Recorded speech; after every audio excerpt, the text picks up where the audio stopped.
Pemirsa, Polda Metro Jaya telah menaikkan status laporan pencemaran nama baik, penghasutan, serta penyebaran berita bohong terkait tuduhan ijazah palsu Jokowi. Laporan Jokowi di Polda Metro Jaya statusnya dinyatakan naik penyidikan dan Polda menemukan unsur pidana. Di Solo, Presiden ke-7 Joko Widodo menyambut baik progres pelaksanaan di Polda Metro Jaya, seraya membuka indikasi agenda politik di balik kontroversi ijazahnya. Jokowi menduga kasus ijazah dan pemakzulan Wapres Gibran digulirkan untuk menurunkan reputasi politiknya.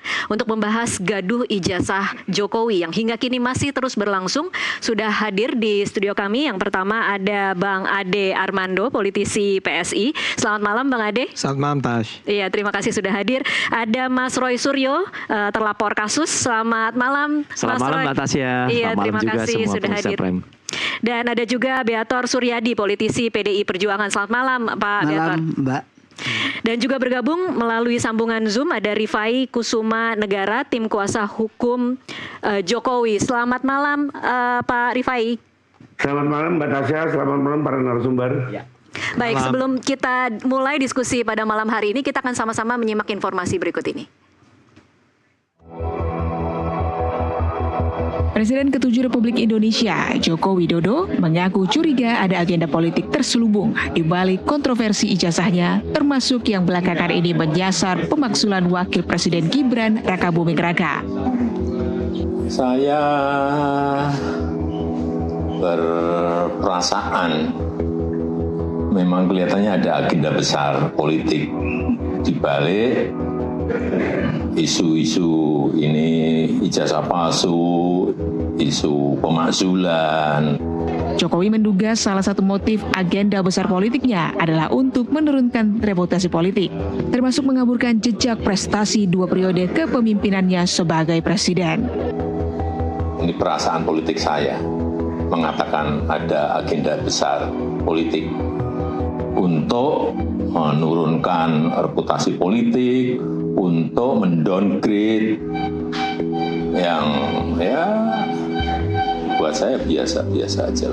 Termasuk isu yang untuk pemakzulan Mas. Termasuk itu, ya. Jadi ijazah palsu, pemakzulan Mas Wapres, saya kira ada agenda besar politik. Terkait kasus dugaan ijazah palsu yang masih bergulir, Jokowi memilih menempuh jalur hukum dengan melaporkan Roy Suryo CS melakukan pencemaran nama baik dan fitnah. Kasusnya pun berproses di Polda Metro Jaya yang kini sudah naik ke penyidikan dan ditemukan indikasi pidana. Pelapornya adalah Saudara Insinyur HJW. Dalam proses penyelidikan yang sudah dilakukan, dalam gelar perkara disimpulkan ditemukan ya hasil penyelidikan sudah ditemukan dugaan peristiwa pidana sehingga perkaranya ditingkatkan ke tahap penyidikan. Tim Liputan NTV melaporkan.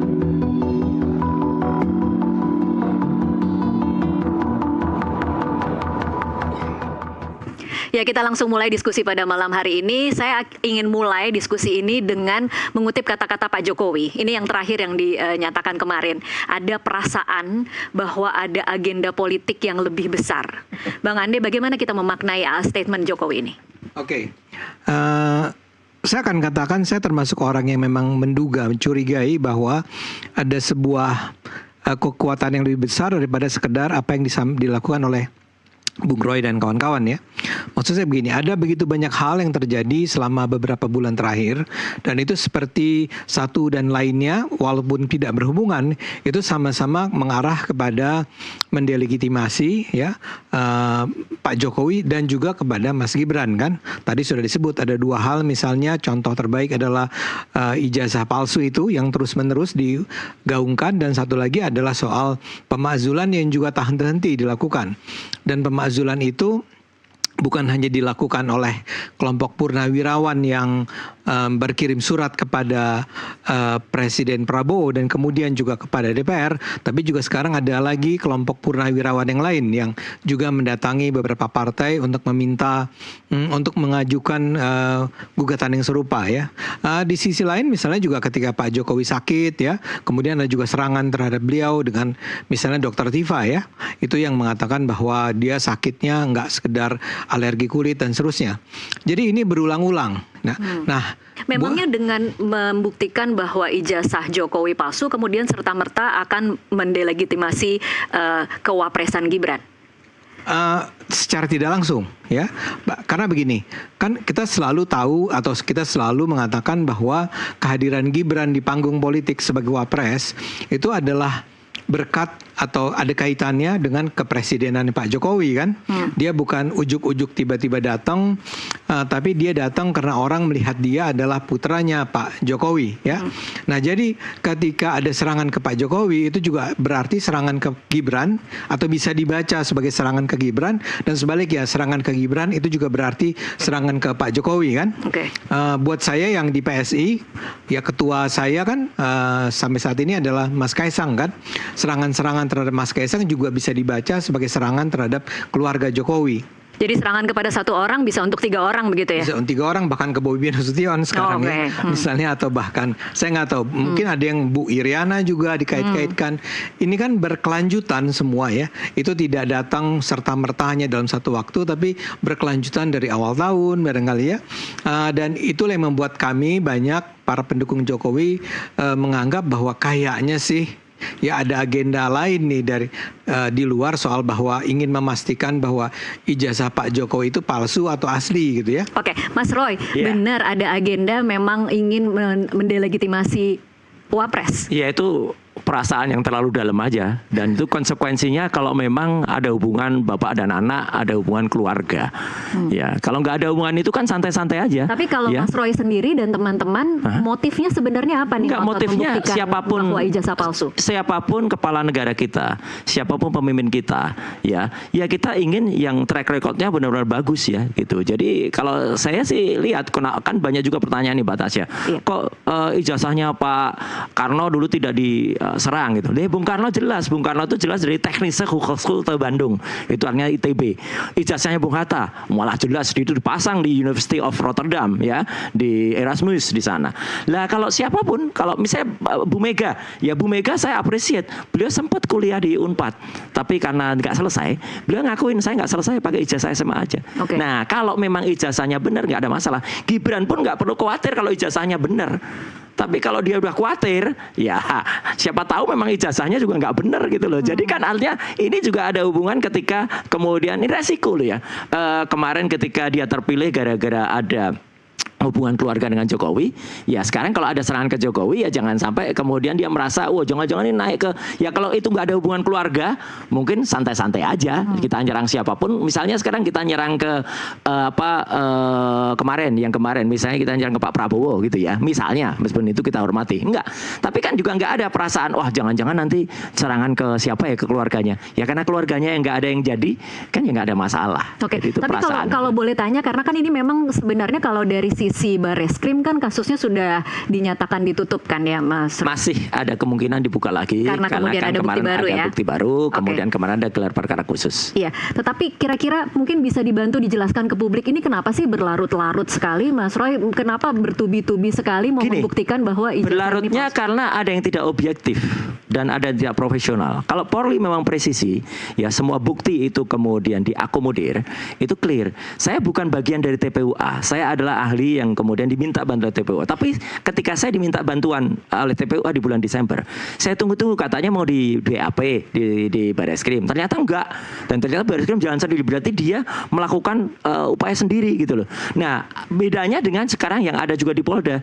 Polisi itu tampak banget ya berat sebelah. Jadi di satu sisi itu ditanya, kemudian dilengkapin berkasnya semua sampai 50 saksi. Sementara di pihak sebelah, di pihak kami, itu tidak diambil yang membantu sama seperti Barreskrim. Sampai akhirnya Barreskrim tiba-tiba kemarin tanggal 22 Mei bikin gelar perkara yang awal itu, dan kemudian itu banyak sekali kesalahannya, mulai dari tahun KKN yang kemudian dikoreksi sendiri ya 83 atau 85, kemudian soal koran yang kemudian tidak presisi, bahkan kemudian nilai-nilai itu ternyata tidak sesuai dengan KHS yang terakhir ditemukan oleh Dr. Tifa, dan itu saya sudah pegang juga, sudah saya lihat ada 5 bendel ya lengkap, ada ijazah, ada kemudian skripsi, ada transkrip, ada kemudian sumber-sumber semua yang dikumpulkan oleh kakak-kakak kelas saya. Itu perfect banget, beda dengan yang kemarin ditampilkan oleh Bareskrim gitu loh. Nah, ini Anda membacanya antara Bareskrim dan Polda ada koordinasi tidak sih, Mas Roy? Harusnya sih ya namanya polisi pasti ada koordinasi, tapi nggak boleh begitu saja hasil di Bareskrim ditutup tiba-tiba dipakai untuk Polda langsung ngegas, kan Polda naik jadi sidik. Ini lucu banget loh, seluruh Indonesia harus lihat, namanya naik sidik tuh harus perfect. Misalnya apa, ijazahnya harus asli, ijazah yang disita nggak ada, baru berupa fotokopi. Kemudian harusnya lab 4 itu diulang lagi, karena lab 4 yang ada di Bareskrim itu baru pada tahap Dumas ya, baru tahap pada penyelidikan, bukan penyidikan. Nah, kalau penyidikan harus diulangi lagi dan kemudian nanti proses lagi. Jadi tidak tiba-tiba sudah, saya lihat di SPDP-nya sudah muncul ya, dan di SPDP ada lokus dan ada tempus yang aneh lagi. Ada lokusnya 22 Januari. Lah 22 Januari itu bukan apa-apa, ini polisi kok sama sekali nggak profesional ya. Jadi 20 Januari itu kasus ini belum ngapa-ngapain gitu loh. Saya juga belum bersuara di situ, respon pun juga belum bersuara. Jadi kalau ada kesalahan-kesalahan kayak gini ya jangan heran kalau kemarin pada saat klarifikasi ya kami ada yang nggak kami jawab karena nggak ada hubungannya. Waktu klarifikasi aja tanggalnya juga salah, 26 Maret itu saya belum terlibat. Sekarang apalagi 22 Januari. Kenapa yang dipanggil itu ada 12 orang yang dilaporkan? Ini aneh Bata. Jadi tolong juga polisi, saya ingin polisi itu perfect gitu, termasuk UGM. UGM juga dengan bukti yang kemarin, saya justru kembali bangga terhadap UGM karena ternyata ijazah tahun 85 itu banget bagus. Kalau ternyata ijazah itu ternyata sama dengan ijazah Pak Jokowi, saya fair aja, bagus kalau gitu ijazah Pak Jokowi bisa clear. Makanya kita tunggu. Tapi kalau ternyata ijazah nggak sama, ya ijazah Jokowi kayak ini ijazah yang diupload oleh sahabatnya Bang Ade ya Dian Sandi ya, lah Dian Sandinya bisa kena gitu. Karena yang diupload Dian Sandi itulah yang menjadi objek kami, tidak ada watermarknya, tidak ada benang pengamannya, tidak presisi. Jadi sekarang tinggal pilih. Kalau ijazahnya Pak Jokowi benar, masuk tuh Dian Sandi karena dia menggunakan bisa dijerat dengan pasal 32 dan 13, dia mengupload sesuatu yang nggak benar. Tapi kalau ijazahnya memang Pak Jokowi sama dengan yang Dian Sandi, lah ini yang jadi masalah. Saya boleh tanya? Ya. Boleh. Ke Bung Roy. Silahkan. Dan ini menurut saya kesempatan yang baik sekali karena sejak lama saya ingin bertanya pada Anda ini ya. Dengan senang hati. Ya, jadi jangan cuma ngomong sendiri di Cokro TV gibah ke saya kan. Boleh silakan Bang Ade. Ini seperti biasa menuduh saya gibah. Kan? Nah begini, tapi pertama-tama saya bukan kawannya Dian Sandi ya. Saya bahkan nggak kenal Dian Sandi yang satu partai loh. Sama-sama PSI. Satu partai ya. Seperti Anda punya teman UGM tapi kan Anda nggak kenal orang UGM gitu kan ya. Jadi saya nggak malu dengan Dian Sandi, tapi saya harus katakan saya nggak kenal dengan dia. Tapi saya mau tanya ini karena buat saya soal apakah KKN, apakah KHS atau macam-macam, menurut saya menjadi tidak terlalu relevan sebenarnya karena perbincangan kita yang utama adalah tentang ijazah. Ya. Nah, paling tidak kan begini. Paling tidak UGM lah sudah menyatakan bahwa beliau itu memang adalah lulusan dari UGM. Nah, Anda tetap berkeras. Bukan, dia bukan lulusan UGM. Gitu ya. Nah, tapi selama ini barangkali saya yang salah ya. Saya tidak melihat Anda menunjukkan sesuatu yang menggambarkan bahwa dia bukan lulusan Fakultas Kehutanan UGM tahun 85. Nah, bukti Anda tuh apa sih sebenarnya? Sama seperti Pak Jokowi. Buktinya nanti akan kami tampilkan di pengadilan. Nah, kalau saya tanya sekarang sama Anda apa kira-kira? Ada, kami sudah pegang sekarang yang selalu disebutkan Mbak Tasya, selalu disebut kalau Roy Suryo hanya analisis digital. Oke, saya ikutin itu. Kalau hanya digital, sekarang kami pegang bukti analognya. Sekarang kami sudah pegang 5 ijazah real tahun 85. Tapi pembandingnya adalah yang dinaikkan oleh Dian Sandi. Bukan, nanti kami siap kalau misalnya yang dibandingkan dengan ijazahnya Pak Jokowi. Bukan. Yang ada. Anda berkeras sekali bahwa ijazah Pak Jokowi itu palsu. Oh iya. Anda menunjukkan 99,9%. Nah ya itu ya. Nah itu apa sih sebetulnya maksud saya gini? Itu karena yang diupload Dian Sandi, yang Dian Sandi mengatakan itu asli pada tanggal 1 April. Itu nggak bisa dipakai kan? Nah bisa dong. Kalau dia dia sendiri bilang itu bukan kok. Enggak, dia bilang asli. Asli pakai mikrofon. Iya, asli ditunjukkan ke Jokowi di Solo. Jokowi bilang, "Oh ya, ini memang asli." Dia bisa kena loh, Bang. Ada enggak, saya enggak Pakai bela mic, Dian ya. pakai mic. Oh iya, saya nggak bela Dian. Kalau Dian salah ya salah aja ya. Ya, udah. Tapi maksud saya adalah Anda kalau itu asli, Hah? jadi yang ijazah yang Anda bilang palsu yang mana yang Anda bilang 99% itu kan sisanya tinggal cuma Yang diupload 1%. oleh Dian Sandi Itu pada asli. tanggal 1. Enggak, itu yang saya bilang palsu. 99,9% palsu.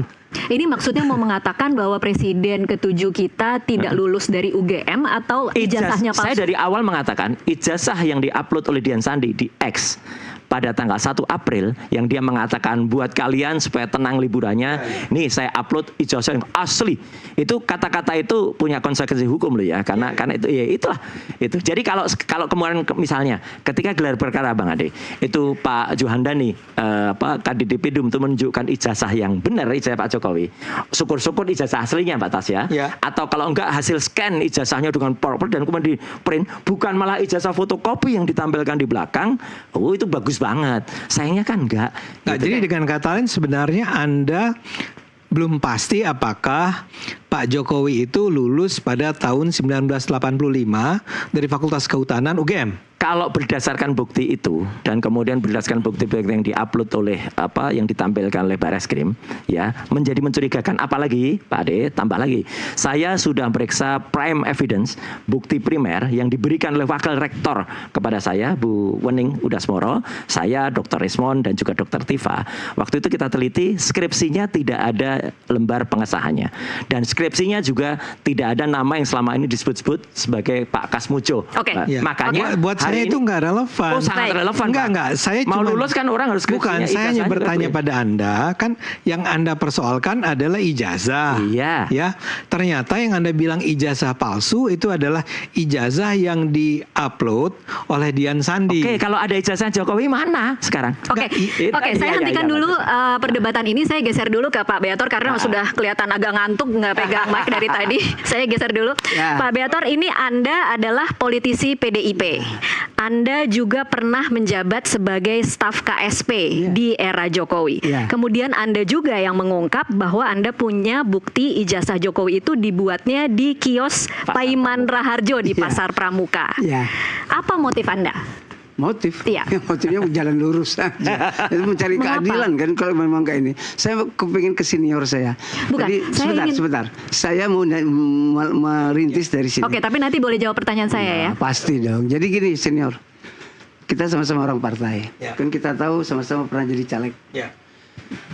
Sebagai orang yang paham ilmu komunikasi, apa yang Anda nilai kepada Jokowi? 20 tahun tidak mau menunjukkan ijazahnya. 20 tahun tidak mau menjasa. Itu sebentar, itu satu.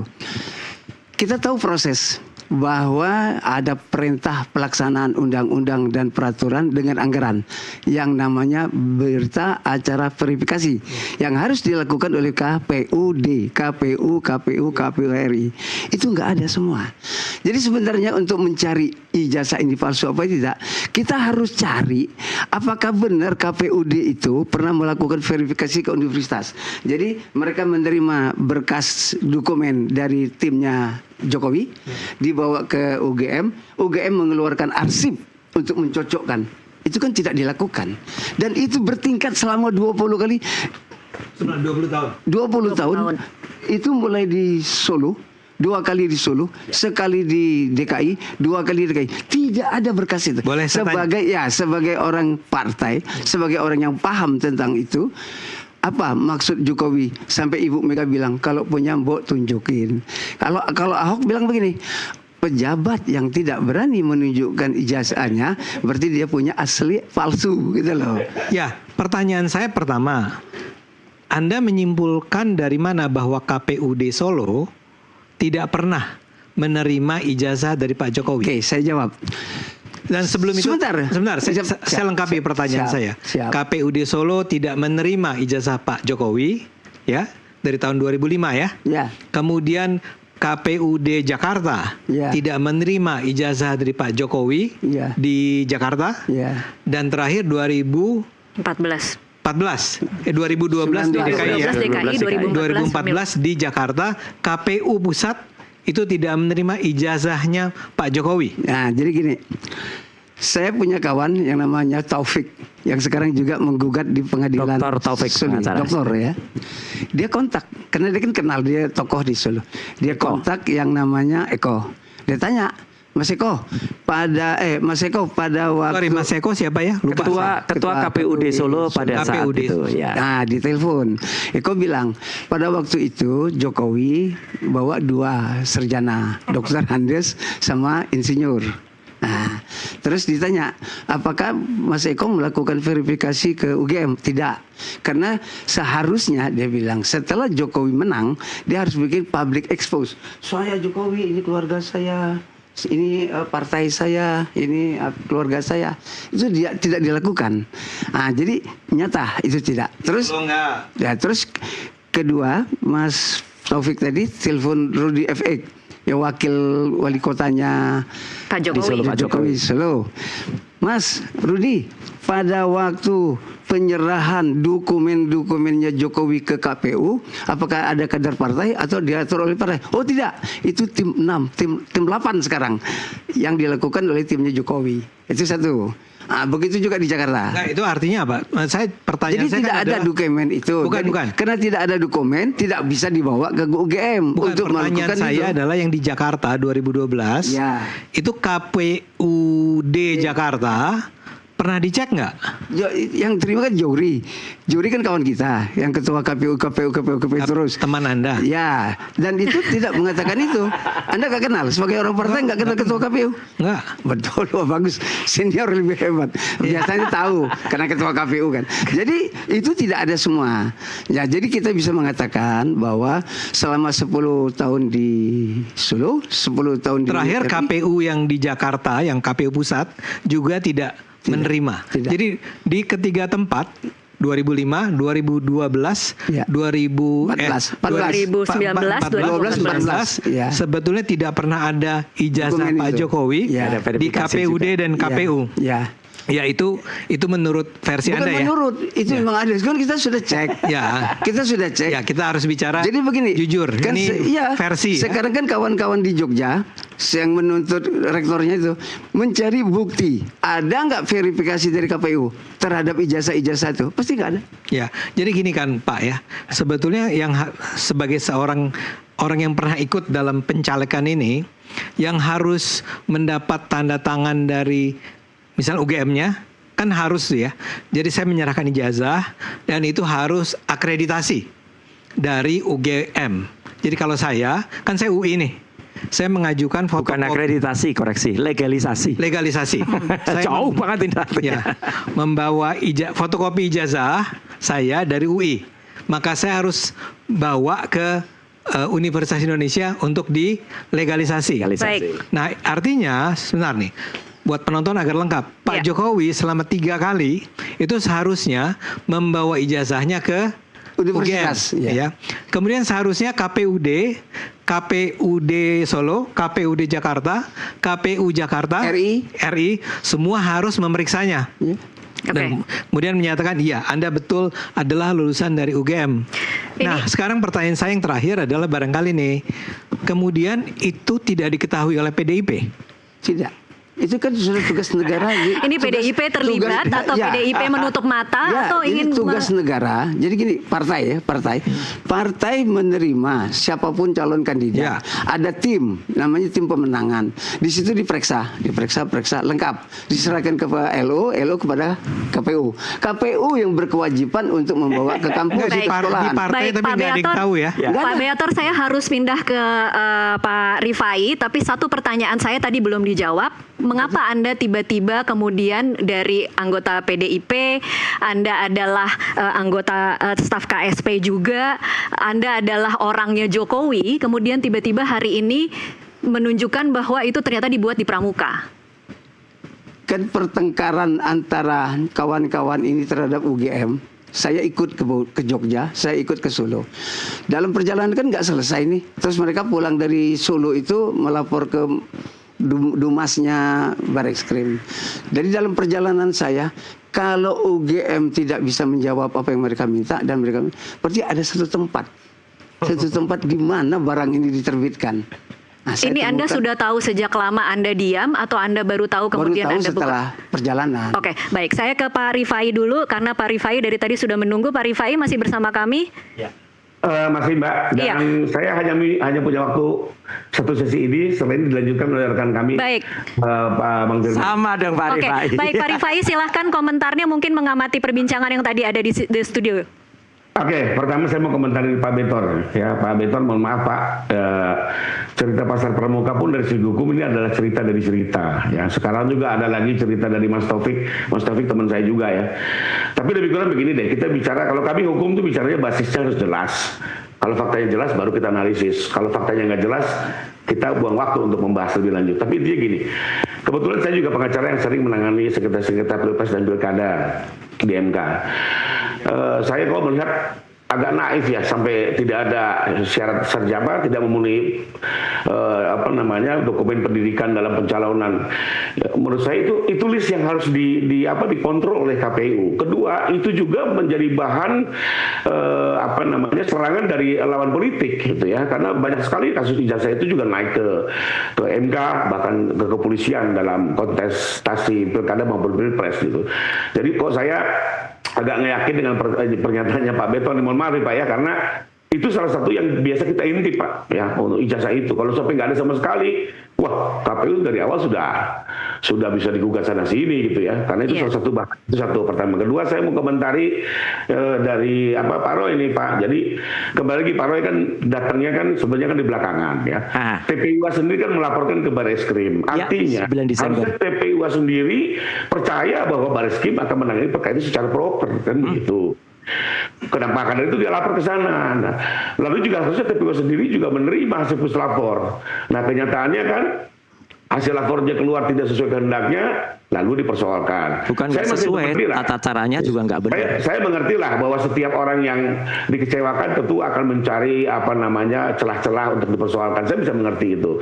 Tapi kan intinya adalah temuan-temuan yang ada kan tidak bisa mematahkan dari evidence ya, dari Barreskrim itu sendiri. Karena lagi-lagi loh Pak, ada dua dari evidence di Barreskrim ini. Pertama, pernyataan Kepala Satuan Pendidikan yang memang diamanahkan oleh Undang-Undang Sisdiknas maupun Kaidah-Kaidah Putusan MK yang bertanggung jawab mengeluarkan ijazah dan memberikan keterangan pengganti. Itu. Yang kedua adalah hasil lapor kan terang-benderang secara analog bahwa ini identik.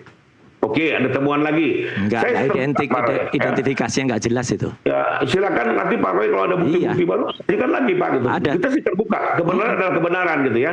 Tapi maksud saya dibawa ke proses yang benar. Kalau perlu juga bawa ahli forensik yang memang menguasai forensik konvensional, sama-sama kita dalami gitu loh. Baik, Pak Rifai. Saya memahami logika bahwa kalau tadi tuduhannya selama 20 tahun kemudian KPU itu seolah-olah tidak melakukan verifikasi, rasanya tidak mungkin. Tetapi ini semua kan sebenarnya bisa selesai ketika Jokowi menunjukkan ijazah aslinya. Mengapa itu tidak dilakukan? Atau jangan-jangan memang Jokowi menikmati berlarut-larutnya kasus ini dan memang berenang di dalam isu-isu yang terus digodok dan diperpanjang? Iya, cerdas itu. Nah, ini kembali lagi nih Kandang ya. Beritanya ini kan suka sepotong-sepotong. Dia kan nggak Pak Andi Wijayanto sendiri waktu itu melihat ijazah aslinya Pak Jokowi? Nggak bisa. Ijazah asli nggak boleh. Ijazah asli tetap milik pribadi. Bapak buka rekamannya Andi Wijayanto. Dia sendiri bilang hanya selembar ijazah dilegalisir. Titik. Asli itu milik pribadi. Nggak boleh. Buka rekamannya. Anda nggak pernah menjadi caleg. Kita ini pernah menjadi caleg. Nggak pernah yang asli dibawa-bawa. Bapak dengar apa di Wijayanto? Pak Wijayanto bilang pertama betul ada fotokopi legalisir, tapi juga beliau melihat ijazah asli. Melihat itu fotokopi. Fotokopi. Dan Andi Wijayanto itu politisi Pak. Masa dikasih ke Andi Wijayanto yang asli? Ini nggak paham. Ini nggak paham hukum. Nggak pernah peraturan ini. Oke sebentar Pak Beato. Kursinya pergi Pak. Iya silakan Pak Rifai. Bicaranya ada etika Pak, jadi satu persatu biar enak deh, pemirsa juga dengarnya. Nah kedua gitu ya, itu kan ijazah-ijazah itu kan ada legalisirnya diserahkan kepada KPU. Itu betul. Ya, itu betul. Nah sekarang Bapak bilang enggak. Jangan yang asli. Iya. Tadi kau bilang asli. Nggak boleh yang asli. Siapa percaya ijazah asli diserahkan? Pak Pak, di dalam rekamannya Andi Wijayanto, Bapak dengar sendiri, beliau pernah melihat ijazah aslinya. Saya tahu dari rekaman. Nah, satu ya, jadi Pak Jokowi nggak ada persoalan untuk administrasi ini dia tunjukkan. Nah sekarang selama ini adalah Andi Wijayanto juga nggak mengatakan lihat ijazah asli. Sekelompok orang yang muncul 2 tahun menjelang pilpres, ya TPU lalu menggugat Pak Jokowi. Ini menjelang pilpres loh. Jadi ada nuansa politiknya waktu itu. Karena itu waktu itu Pak Jokowi sendiri termasuk kami tim hukum melihat ini tidak ada esensi dan urgensi. Apalagi hukumnya pun juga memberikan landasan untuk kami tidak tunjukkan. Lalu dalam perkembangannya sekarang ini strategi proses hukum. Polda ingin melihat kita tunjukkan, Barreskrim ingin melihat jangan melihat, kita serahkan untuk Lafrim. Tidak ada persoalan. Wartawan melihat ketika serius, tapi kembali ya. Kalau orang tidak ada kepentingan, apalagi niatnya tendensius, tidak akan kami tunjukkan dengan cara apapun. Hanya orang bodoh mau menunjukkan sesuatu untuk yang kepentingan yang tidak undang-undang keterbukaan. Maka untuk dicoba untuk menyerang balik Pak Jokowi. Jadi kembali lagi. Orang Indonesia dianggap. Tapi konsisten, kalau hakim yang meminta, polisi yang meminta, atau pihak yang netral meminta, pasti kami serahkan. Tapi kalau nanti akhirnya memang sampai ke pengadilan akan ditunjukkan ya Pak Rifai? Sesuai komitmen Pak Jokowi terakhir, wawancara terakhir, yang diminta hakim akan ditunjukkan. Oke, oke. Akan diminta ditunjukkan gitu ya. Oke, baik. Gak ada masalah, gak ada beban buat kami kok. Ada masalah apa gitu? Oke, baik. Kita harus break dulu sejenak. Pak Rifai, terima kasih untuk waktunya bersama kami. Ini yang terakhir. Saya mau terakhir. Ya, untuk meluruskan nih, Pak ya. Tadi kan beliau bilang kok ini Polda nggak bener hanya gara-gara fotokopi tahun naik. Ini bukan meluruskan, malah ini saya boleh komentar dulu nggak atau dipotong terus nih? Soal saya mepet nih. Silakan Pak. Silakan Pak Rifai. Saya komentari ya. Naiknya ke penyidikan ini bukan karena ijazah, tapi keterangan UGM yang menyatakan ijazah Pak Jokowi asli. Karena lagi-lagi Pak, undang-undang, nah Bapak orang hukum atau bukan? Bapak tanya oleh Bapak gitu ya. Undang-undang Sisdiknas bilang, memang yang berwenang menyatakan asli itu adalah Kepala Satuan Pak. Selama ini putusan kita di MK Pak, nggak pernah ada lapor Pak. Soal ijazah itu sering banget di MK. Bapak buka-buka putusan MK, tidak pernah pakai lapor MK Pak. Cukup Kepala Satuan Pendidikan menerangkan, lihat administrasinya, baru dia bisa naik. Jadi kembali lagi. Ini bisa naik karena sudah ada bukti yang cukup. Nah di penyidikan nanti bisa saja ini bukti ditambahkan dengan lapor. Jadi kembali lagi Mbak ya, untuk naik ke penyidikan cukup bukti awal dan keterangan UGM menurut saya sudah cukup. Demikian Mbak. Oke, baik. Pak Rifai ini masih bisa lanjut lagi setelah segmen ini atau sudah selesai? Sudah nggak bisa Pak. Mohon izin semuanya pamit. Baik. Terima kasih. Baik. Nanti masih akan dilanjutkan Pak Firman. Terima kasih Pak Rifai untuk waktunya. Pemirsa tetap. Sampai jumpa lagi. Jangan dulu dong Mas. Saya juga udah harus pamit. Masa sih? Belum lah. 7:15 masih bisa. Enggak bisa. Saya tahan dulu sebentar lagi nanti. Pemirsa tetaplah bersama NTV Prime, kami masih akan kembali sesaat lagi.